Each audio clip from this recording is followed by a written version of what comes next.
how about, since the bike won't fit in the Volkswagen, you let me sit on the bike and hang on to the side of the Volkswagen, and you can pull us down the highway and get us home quicker. And my mom said, absolutely not. That's the dumbest idea I ever heard of in my life.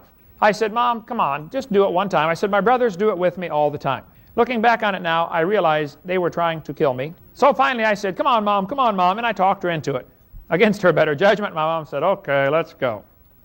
So I sat on David's 5-speed bike and held on to the side of the Volkswagen, and she started pulling me down Highway 150 from East Peoria to Morton, Illinois. So we're going along just fine, about 35 miles an hour. I'm hanging on the side of the car, you know, hair pulled back, tears streaming up my eyes this way, dodging bugs. Apparently the chain came off and got tangled up in the back wheel, and the back wheel stopped turning. The bike was gone out from under me. Poof. I tried frantically to run 35 miles an hour, and so down I went into the gravel on the side of Highway 150. I did not let go of the handle of the Volkswagen. She had been dragging me in the gravel, and so she wisely swerved to miss me and started dragging me across the hot, bubbling blacktop. They took me down to the hospital.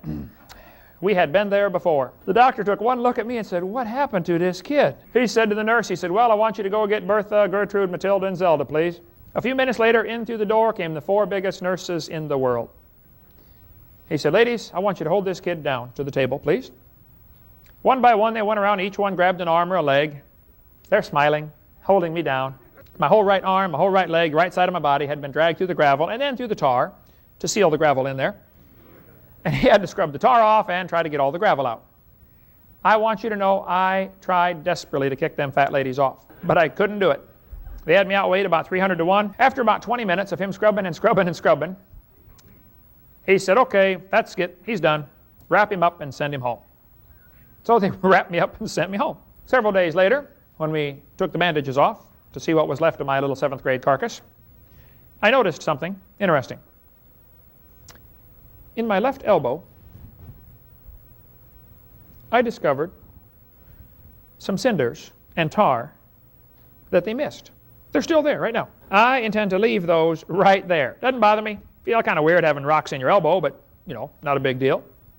When I die, the worms can eat around it if they don't like it. They're going to stay.